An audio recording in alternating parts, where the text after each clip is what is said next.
Hello दोस्तों, नमस्कार। मैं हूँ ललिता। नवरत्न एकेडमी में आप सबका स्वागत करती हूँ। नेक्स्ट आपने पहले देखा था, आपने वीडियो में देखा था, आपने पिछले वीडियो में देखा था आपने संज्ञा, सर्वनाम, ठीक है, विशेषण, ये सब चीज़ें देखी थी आपने। आज आपको देखना है रचना के आधार पर शब्दों को, ठीक है। तो आज आप देखेंगे रचना के आधार पर शब्दों को।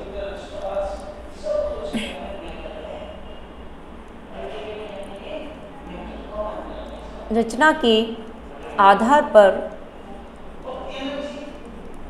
पर शब्द तीन प्रकार के होते हैं, ठीक है। आपको विशेष ध्यान रखना है, रचना के आधार पर यदि क्वेश्चन बनता है तो रचना के आधार पर कितने प्रकार के शब्द होते हैं।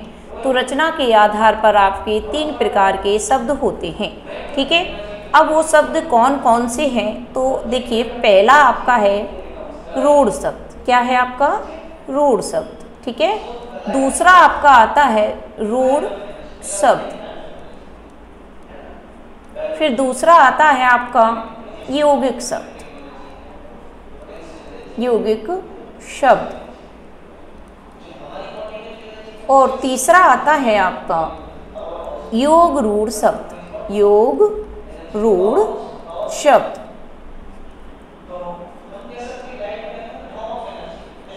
योग रूढ़ शब्द, ये ध्यान रखना है आपको कि शब्द रचना के आधार पर शब्द कितने प्रकार के होते हैं। तो वो रचना के आधार पर आपके शब्द जो है तीन प्रकार के होते हैं।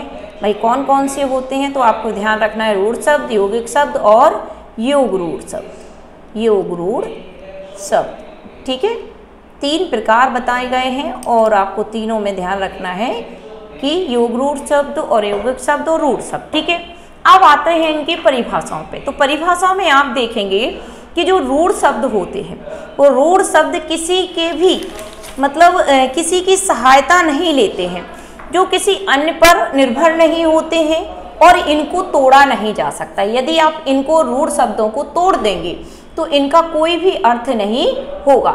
जैसे कि यदि हम ये एक तो सहायता नहीं लेते, जैसे हमने देखा यहाँ पे हम साथ लिख देंगे रात शब्द, ठीक है। ध्यान से देखना, रात शब्द। यदि हमने रात शब्द को लिया और यहाँ लिख दिया और हमने पूछा यौगिक है, योग रूढ़ शब्द है या रूढ़ शब्द है, तो देखिए हम तोड़ रहे हैं। यदि देखिए इसको अलग अलग करेंगे तो ये निरर्थक हो गया, मतलब इसका कोई अर्थ नहीं हो रहा है। इसका मतलब क्या है? ये रूढ़ शब्द है, ठीक है। यहीं पे यदि हमने इसी को लिया आँख, ठीक है, आँख, तो ये भी शब्द किस में आएगा? आपका रूढ़ में आ जाएगा। यहीं पे यदि हमने लिया कान, ठीक, यहीं पे यदि लिया हाथ, मतलब ऐसे शब्द जिनको हम तोड़ेंगे तो कोई अर्थ नहीं रहेगा और ये किसी की सहायता नहीं लेते हैं, वर्णों से मिलकर बन जाते हैं, ठीक है। इसी प्रकार देखिए कमल, ये क्या है? कमल। कमल को भी तोड़ेंगे तो इसका कोई अर्थ नहीं होगा, मतलब जिनको तोड़ने पर कोई अर्थ नहीं निकलता है। और क्या होता है कि ये जो शब्द होते हैं ये किसी की सहायता से नहीं बनते, मतलब अन्य शब्दों को योग से जो शब्द नहीं बनते हैं वो योग रूढ़ शब्द कहलाते हैं। क्लियर? आगे चलेंगे, देखिए यौगिक शब्द। तो देखिए यौगिक शब्द क्या कहलाते हैं, तो देखिए यौगिक जो शब्द होते हैं वो क्या कहते हैं? दो शब्दों के योग से बने होते हैं। ये जो होते हैं ये किसी के योग से नहीं बने होते हैं, ये किसी के योग से नहीं बने होते हैं रूढ़ शब्द। लेकिन यौगिक शब्द क्या होते हैं? दो शब्दों के योग से बनते हैं। क्या होते हैं? ये दो शब्द होते हैं, मतलब इसमें कई शब्द मिल सकते हैं। जैसे देखिएगा यहाँ पे हमने कहा विद्यार्थी, विद्यार्थी। अब देखिए इसको हम यदि तोड़ेंगे, विद्या, धन, अर्थी। ध्यान से देखना, तो देखिए विद्या, यहाँ पे इसका भी अर्थ निकल रहा है और यहाँ पे अर्थी मीन्स ग्रहण करना, तो दोनों का अर्थ निकल रहा है। मतलब ये हुआ कि योग रूढ़ जो शब्द होते हैं ये शब्दों के योग से बनते हैं। मतलब एक शब्द ये हुआ विद्या, एक शब्द अर्थी हुआ, जब जाके आपका जो विद्यार्थी शब्द बना वो क्या है? शब्दों के योग से बना। माने यहाँ पे दो शब्दों जब मिले तब जाके एक नया शब्द बना विद्यार्थी। ठीक है, लेकिन यहीं यदि हम रूढ़ शब्द में आ जाते हैं तो रूढ़ शब्द वे होते हैं जो किसी के योग से नहीं बनते हैं, किसी के मिलने से नहीं बनते हैं। ऐसे शब्द रूढ़ शब्द कहलाते हैं और जिनको तोड़ने पर उनका कोई विशेष अर्थ नहीं होता है। अच्छा, यौगिक जो शब्द होते हैं वो क्या होते हैं? शब्दों के योग से बने होते हैं और तोड़ देने पर उनका एक विशेष अर्थ होता है। जैसे देखिएगा, इसी में यदि हम शब्द लें रसोई घर, रसोई घर, इसको हम तोड़ेंगे तो क्या हो जाएगा? रसोई अलग है ना, रसोई अलग हो जाएगा और इसका रसोई धन घर, माने जब रसोई पकाना और घर मीन्स गृह। ठीक है, तो दोनों का अर्थ भी निकल रहा है, माने दो शब्दों के योग से मिलकर बना है यौगिक शब्द। ठीक है, इसी प्रकार देखिएगा देवालय, इस प्रकार के जहां पे भी शब्द आते हैं वो क्या कहलाते हैं? आपके यौगिक शब्द। तोड़ लेंगे आप, तोड़ के देख लेंगे, दोनों का अर्थ होना चाहिए। जब दोनों का अर्थ निकल रहा है तो समझ लीजिए वो आपके यौगिक शब्द हैं। जो जिनको हम तोड़ने के बाद जिनका कोई अर्थ नहीं निकालते हैं, निरर्थक हो जाते हैं, वो आपके क्या कहलाएंगे? आपके कहलाएंगे रूढ़ शब्द। और जो तोड़ने के बाद जिनका अर्थ निकलता है, ठीक है, जो दोनों अलग अलग हो जाने के बाद भी जिनका अर्थ निकलता है वो आपके हो जाएंगे यौगिक शब्द। मतलब रूढ़ शब्द वो कहलाते हैं जो किसी के योग से नहीं बनते हैं और तोड़ने पर जिनका कोई अर्थ नहीं। लेकिन यौगिक शब्द जो यही होते हैं वो क्या होते हैं? शब्दों के योग से बनते हैं और क्या करते हैं? इनके तोड़ने पर भी उनका एक विशेष अर्थ होता है। क्लियर हुआ? और देख लीजिए जैसे हिमालय, इसमें लगभग क्या होता है? दीर्घ जो संधियां होती हैं उसके उदाहरण होते हैं। देखिए इसमें देखिए हिमालय, हिमालय, जब आपने हिमालय लिया तो हिमधन आलय दोनों का अर्थ, हिम माने बर्फ और आलय माने घर। ठीक है, अब देखिए इसके बाद आपको चलना है योग रूढ़ शब्द की तरफ। किसकी तरफ? योग रूढ़ शब्द की तरफ। तो देखिए दो शब्द, जो दो शब्द या दो से अधिक, अभी ये कह रहा था कि दो शब्द से मिलकर बनता है, ये क्या कह रहा था? यौगिक शब्द कि दो शब्दों के योग से मिलता है ये। लेकिन योग रूढ़ क्या कह रहा है? दो या फिर दो से अधिक, दो शब्द होंगे या दो से अधिक होंगे परंतु अपना सामान्य अर्थ छोड़ के। ये देखिए दोनों अपना अपना, दोनों यौगिक में दोनों अपना अपना अर्थ लेते हैं, अपना अपना अर्थ लेते हैं। ठीक है ना, लेकिन देखिए ये क्या कह रहा है कि ये दो होंगे शब्द, दो शब्द होंगे और अधिक भी हो सकते हैं इससे। लेकिन ये क्या है? किसी अन्य अर्थ बताएंगे, अन्य अर्थ को बताएंगे। ये समझना सबसे पहले। तो ये यौगिक है कि दो या दो से अधिक शब्द लेगा, मिलकर यौगिकों से बनेगा, लेकिन अन्य शब्द का अर्थ निकालेगा। जिस प्रकार से आप बहुब्रीय के उदाहरण पढ़ते हैं वही योग रूढ़ के अंतर्गत आ जाते हैं। तो देखिएगा इसमें आपको देखना है योग रूढ़ कौन कहलाएंगे। तो देखिए जैसे लिखिए मैंने यहाँ पे खटिया, ये दो हो या फिर अधिक शब्द से बना है खटिया, माने जिसमें खटिया होगी जिसमें हम लेटते हैं, ऐसा शब्द अलग अर्थ दे रहा है। अब यहां देखिएगा चार पाई, दो शब्दों से मिला है, ठीक है, लेकिन चार हैं पाए जिसके, इस प्रकार से शब्द आएगा चार पाए वाला, चार पैरों वाला अर्थात चार पाई। ठीक है, इसी प्रकार देखिएगा पीतांबर, पीतांबर, ठीक है, पीला अंबर, पीला है अंबर अर्थात पीला कपड़ा, लेकिन यहाँ पे क्या कर रहा है? ये अन्य अर्थ को बताएगा। पीतांबर अर्थात कौन? पीले वस्त्र धारण करने वाला कौन? अर्थात श्री कृष्ण, माने एक अलग अर्थ को प्रकट कर रहा है ना। तो ऐसे शब्द आपके योग रूढ़ में ही आ जाते हैं। देखिए फिर देखिए अगला है लंबोदर, अगला है आपका लंबोदर। अब लंबोदर में आप देख लीजिए लंबा है उदर जिसका, अर्थात में आपका गणेश आ जाएगा। लंबा उदर अर्थात लंबे तोन वाले, लंबा उदर वाला कौन? तो आपके गणेश आ जाते हैं। ठीक है, इसी में देखिएगा यही आ जाता है दशानन, दशानन, 10 है मुख जिसके अर्थात रावण।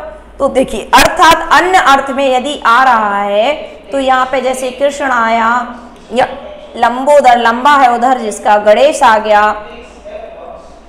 गणेश आ गया और यहाँ पे क्या गया, 10 मुख वाला रावण आ गया। ठीक, तो ये अन्य अर्थ को प्रकट करेगा। तो इस शब्दों में नहीं होगा योग रूढ़ शब्द, आपको देखना पीताम्बर में, चारपाई में, खटिया में, लंबोदर में, दशानन में। ठीक है, इससे संबंधित कुछ क्वेश्चन होंगे, देखिएगा। अब जैसे उन्होंने लिखा यहाँ पे रात शब्द कैसा है, ठीक, उन्होंने लिखा रात शब्द कैसा है।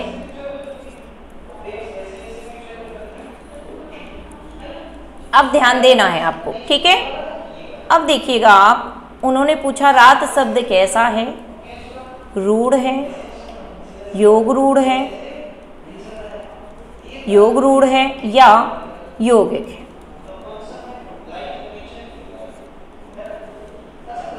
या यौगिक है, ठीक। सी में उन्होंने कहा कुछ नहीं।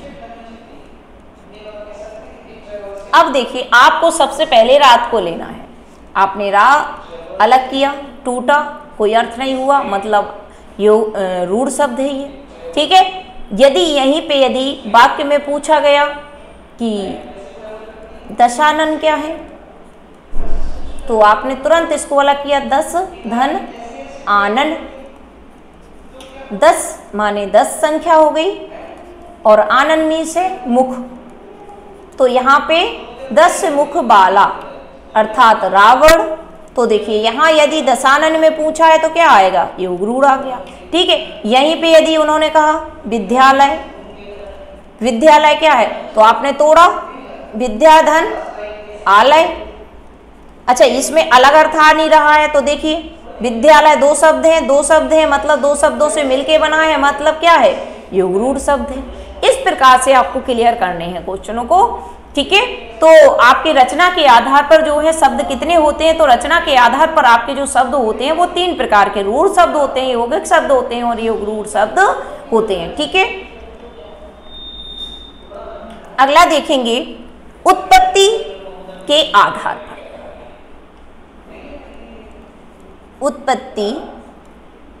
उत्पत्ति या स्रोत, उत्पत्ति स्रोत, इतिहास के आधार पर जो है शब्दों को देखना है। तो देखिए इसके आधार पर आपके जो शब्द होंगे वो कितने प्रकार के होंगे, ये चीज़ ध्यान रखनी है। तो वो आपके 5 प्रकार के होंगे शब्द, ये आपको विशेष ध्यान रखना है। इसके अंतर्गत तो पढ़ेंगे ही, यहाँ भी पढ़ते चलेंगे। जैसे रचना के आधार पर आपका क्वेश्चन आ गया कितने प्रकार के हैं, तो रचना के आधार पे आपने देख लिए कितने प्रकार मैंने बताए हैं आपको बताए हैं रचना के आधार पर 3 प्रकार। कौन कौन से बताए हैं मैंने आपको, तो रूढ़ शब्द, यौगिक शब्द और योग रूढ़ शब्द, ठीक है। लेकिन यदि उत्पत्ति कहे या यहाँ उत्पत्ति कहे, स्रोत कहे, इतिहास के आधार पर कहे, तो वो आपके आ जाएंगे 5 प्रकार के शब्द, ठीक है। अब ये एक ऑप्शन आपका हो गया। अब देखिएगा, ये पहला आपका आता है तत्सम शब्द, आप आगे पढ़ेंगे वीडियो में तत्सम शब्द, ठीक है। दूसरा पढ़ेंगे आप तद्भव शब्द, ठीक है, ये शब्द कहलाते हैं तत्सम शब्द, तद्भव। तीसरा पढ़ेंगे देशज शब्द, ठीक है ना। चौथा जो पढ़ेंगे आप वो विदेशज शब्द, विदेशज शब्द। और 5वां जो है वो पढ़ेंगे आप संकर शब्द, ठीक है ना। तो देखिए उत्पत्ति या क्वेश्चन बनता है उत्पत्ति या स्रोत या इतिहास के आधार पर शब्द कितने प्रकार के होते हैं। तो आपको देखना है शब्द जो है 5 प्रकार के होते हैं, तत्सम, तद्भव, देशज, विदेशज और संकर शब्द, ठीक है। अब आपको देखना है तत्सम शब्द कहलाते क्या है, ठीक है। यहाँ से देखेंगे तत्सम शब्द क्या कहलाते हैं। अब तत्सम को यहाँ समझ लेंगे, संस्कृत के वे शब्द ये जो होते हैं वो क्या है, संस्कृत। ये संस्कृत के वे शब्द होते हैं जो ज्यों के त्यों हिंदी में प्रयोग हो जाते हैं। माने तत्सम जो शब्द होते हैं वो संस्कृत के होते हैं और जैसे होते हैं ज्यों के त्यों, माने ज्यों के त्यों माने जैसे है वैसे ही ये क्या हो जाते हैं, हिंदी में प्रयोग हो जाते हैं, तत्सम समझ रहे हैं ना। तो संस्कृत के वे शब्द होते हैं जो ज्यों के त्यों हिंदी में, हिंदी भाषा में प्रयोग हो जाते हैं। अब आते हैं, एक उदाहरण देख लेते हैं। जैसे देखिए पुष्प, पुष्प ये आपका तत्सम है। क्या है ये? तत्सम है। पुष्प माने फूल, ठीक। ये अग्नि, आगे पढ़ाएंगे विस्तार से वीडियो में, अलग से इसका एक वीडियो बनाएंगे तत्सम और तद्भव। अभी इधर केवल आप इसकी परिभाषा समझ लीजिए कि संस्कृत के वे शब्द जो ज्यों के त्यों हिंदी में प्रयोग होते हैं तत्सम कहलाते हैं। क्लियर? फिर आता है आपका कि कौन है वो, तो जैसे संस्कृत के लेके हिंदी में प्रयोग हो रहे हैं, अग्नि, पुष्प, ठीक है, क्षेत्र, ये आपके जैसे के तैसे इसमें हिंदी में प्रयोग हो जाते हैं। क्या कहलाते हैं? आपके तत्सम शब्द कहलाते हैं। ठीक है, अब आपको देखना है तद्भव। तद्भव वे संस्कृत के शब्द होते हैं जो, लेकिन वो क्या है, उनका बदल कर प्रयोग करते हैं। संस्कृत के शब्द आते हैं लेकिन उनका बिगड़ा हुआ रूप कह सकते हैं, या फिर उनके रूप को बदलकर जो हिंदी में प्रयोग हो जाते हैं वो आपके कहलाते हैं तद्भव। जैसे देखिए संस्कृत में लिखते हैं मयूर, ठीक, ये आपका तत्सम कहलाएगा। इसी को तद्भव में लिखना है तो क्या आ जाएगा आपका? मोर, मयूर का मोर, ठीक है। इसी प्रकार देखना यहाँ पे नासिका, तत्सम है ये। अब यहाँ पे यदि हमें तद्भव बनाना है, मतलब वे रूप जो संस्कृत के होते हैं लेकिन जैसे हिंदी में प्रयोग करते हैं तद्भव वाले शब्द, तो वो बिगड़े हुए या फिर ये कह सकते हैं हिंदी रूप आ जाते हैं उनके। जैसे नाक, जैसे देखिएगा यहाँ पे क्षेत्र, ये आपका तत्सम है। यहाँ पे खेत, यहाँ जैसे मैंने आपको बताया था अग्नि, अग्नि का आग। इस प्रकार ये तद्भव, तो ये आपके क्या है? तद्भव है। ये क्या हो गए? आपके तत्सम होते हैं जो संस्कृत के ज्यों के त्यों हिंदी में प्रयोग होने लगते हैं। ठीक है ना। आगे बढ़ेंगे देशज शब्द की तरफ। देशज शब्द किसे कहते हैं? ठीक है, तो आगे बढ़ेंगे देशज शब्द की तरह। तो सबसे पहले आपको देशज जो देश से आए, विदेशज जो विदेश से आए, ठीक है, संकर शब्द समझेंगे नेक्स्ट वीडियो में। आज हम तत्सम और तद्भव के बारे में विस्तार से जान लेते हैं। ठीक है, तो देखिए इनकी कुछ पहचान हम आज आपको बताते हैं। इनके कुछ पहचान होते हैं। तत्सम के नियम कुछ आपको हम बताते हैं। शब्द कैसे पहचाने,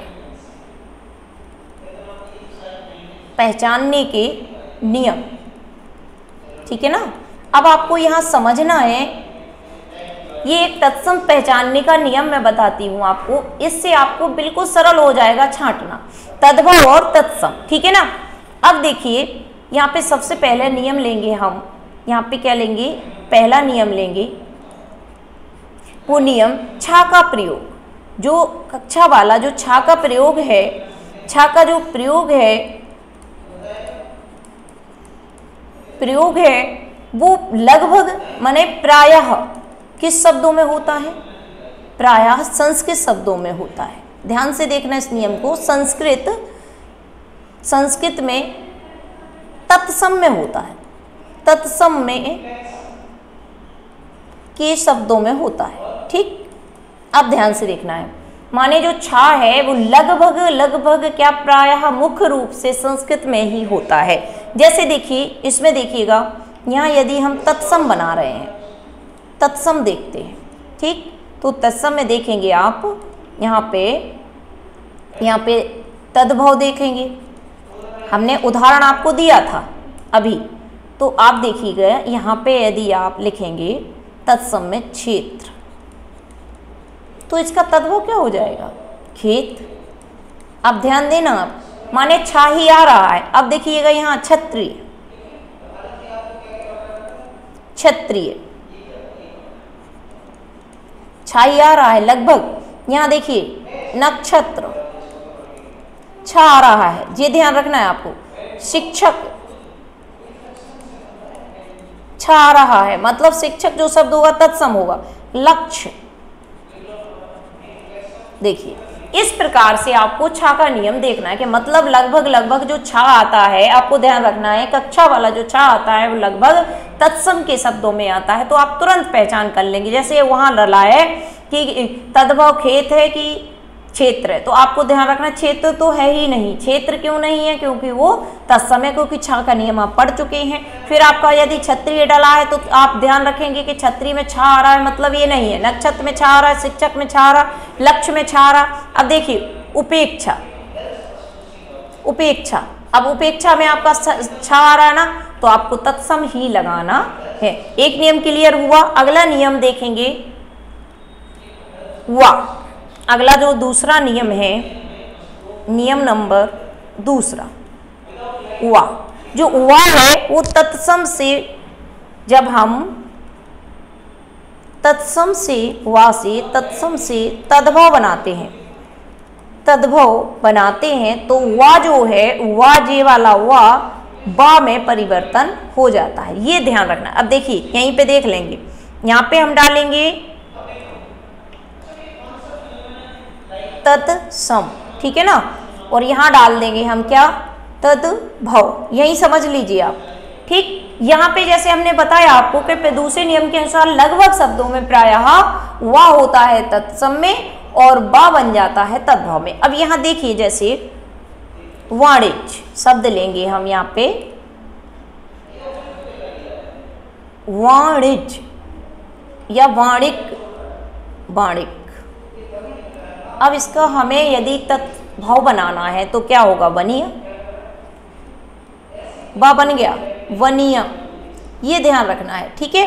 अब फिर देखना यहाँ पे यदि आया वर्षा, क्या आया? वर्षा, तो यहाँ देखिए क्या आएगा? वर्षा का क्या बनेगा? वर्षात, ठीक। अब ध्यान दीजिएगा वक, यहाँ वक बना, वक, वक ये क्या है? तत्सम है, तो इसका क्या बनेगा? यहाँ सबसे पहले तो बा बन जाना ही है, बगुला, ठीक। वा देखना है आपको कि यहाँ वा का वा में परिवर्तन कैसे होता है, ये नियम आपको विशेष से देखना है। फिर देखना है यहाँ पे वर यात्रा, यदि यह वर यात्रा, तो यहाँ पे क्या करेंगे? वर यात्रा को क्या बोलते हैं? वर यात्रा को क्या बोलते हैं बताइए? बारात। क्या बोलते हैं? बारात। तो देखिए यहाँ क्या बन जाएगा आपका? बारात, माने ये वा बा में बदल जाए, बारात, ठीक है। अब देखिए अगला, देखिए विवाह है, विवाह है, लेकिन यहीं पे यदि हम तद्भव में जाएंगे तो क्या कहते हैं? ब्याह है। बा देखना है ध्यान, यहाँ देखिए वानर, ठीक, यहाँ क्या बदल जाएगा? बंदर। माने जो इसका जो तद्भव तत्सम का नियम है उसमें क्या है? वा जो होता है हमेशा तत्सम में ही लगभग लगभग शब्दों में प्रयोग होता है, और वा का उसके स्थान पर बा में बदल जाता है ये। और वहीं पे जैसे वड़िक का बनिया हो गया, वर्षा का बरसात हो गया, वक का बगला हो गया, वर यात्रा का वारात हो गया, विवाह का व्याह हो गया, वानर का बंदर हो गया, ठीक है ना। फिर देखिए एक और आता है शब्द विद्युत। विद्युत का क्या हो जाएगा? बिजली। विद्युत को क्या कहते हैं? बिजली। तो देखिए बदला। तब आपको याद ही नहीं करना है, यदि वहां वर यात्रा आ रहा तो वर यात्रा को हम क्या बोलते हैं? आपको कहना बारात। वक क्या है? बगला है। तो अब बगला, बगला कैसा लिखा जाता है ये ध्यान रखना है आपको कि ये इसका जो बा है, बा में परिवर्तन होता है। वा का याद रख लिया, छा का याद लिया, इससे आधे आपके जो तद्भव तत्सम होंगे वो सही हो जाएंगे और आपको रटना नहीं पड़ेगा, बस याद रखना पड़ेगा कि छा का नियम है तो वो छा लगभग आपके तत्सम शब्दों में आता है, ठीक है। और यहाँ पे यदि वा आता है तत्सम में तो बा में हमेशा परिवर्तित हो जाता है, ठीक है। अगला नियम पढ़ेंगे शा का। तीसरा नियम है आपका शा का। सा का नियम पढ़ेंगे। सा लगभग तत्सम में होता है तो तद्भव में ये सा बदल जाता है। तद्भव ध्यान से देखना भाई, ये जो सा है ये तत्सम में रहेगा और ये सा तद्भव में बदल जाएगा। अब देखिए कैसे, ठीक है। तो देखिए यहाँ पे यदि हम श्यामल लेते हैं, क्या शब्द लेते हैं? श्यामल। अब श्यामल को भाई तत्सम संस्कृत शब्द है तो तद्भव में बनाएंगे तो क्या बनेगा? शावला। क्या आ गया देखिए? शावला। सब तुरंत देखिएगा बदल गया ना, याद कुछ करना ही नहीं है। यहाँ तालव्य वाला सा रहेगा और यहाँ दंत का सा में परिवर्तित हो जाएगा। तत्सम में आपका तालव्य वाला रहेगा तो ये जैसे ही तद्भव में जाएगा तो आपका क्या बन जाएगा, दंत वाला सा। अब देखिए इसी प्रकार यहाँ यदि सुक रहा, अब बताइए आप क्या बन जाएगा, बताइएगा क्या बनेगा। पहले तो ये सा बनना ही है, शुआ, इसका क्या बनेगा, शुआ। तो माने सुक का जब भी तद्भव पूछा जाएगा सुआ ही होगा। अब देखिए यहाँ पे शाक, शाक आया, सा बना है तो हिंदी में वो क्या बनेगा यहाँ पे, तद्भव, शाग। ये ध्यान रखना है, बस यहाँ से आप पकड़ लेंगे, इसको ले जाएंगे। फिर देखिएगा शुंड, माने शूंड होती है, शुंड माने शूंड, लीजिए बन गया। अब देखिए यहाँ पे देखेंगे शुर, अब क्या बनेगा यहाँ पे, ससुर। इतना आपको याद रखना है, ऐसे शब्द आपको छांट लेने हैं। जैसे तत्सम है तो मैंने आपको बताया ना, श्यामल, श्यामल की जगह सा प्रयोग हुआ, सा की जगह क्या, कौन सा सा आ गया आपका, कौन सा सा आ गया, ये वाला, दंत वाला। फिर यहाँ पे सुख हुआ, यहाँ पे सुआ बन गया उसी का। फिर साक हुआ तो यहाँ पे साग बन गया, यहाँ पे सुंड हुआ, वहाँ पे सूंड हो गया, यहाँ पे श्वा हुआ, यहाँ पे सा बन गया। ये विशेष ध्यान रखना है। तो ये 3-4 जो नियम मैंने आपको बताए हैं, यदि छा का नियम याद रखेंगे, वा का नियम याद रखेंगे और सा का नियम याद रखेंगे तो आपके तद्भव और तत्सम में बहुत सारे क्वेश्चन आपके सही हो जाएंगे। अगले नियम हम कल बताएंगे आपको नेक्स्ट वीडियो में, ठीक है। यदि इसमें आपको कुछ समझ में नहीं आया तो कमेंट्स करके लिख सकते हैं आप। लाइक कीजिए, इसको सब्सक्राइब कीजिए। धन्यवाद, आज के लिए इतना ही।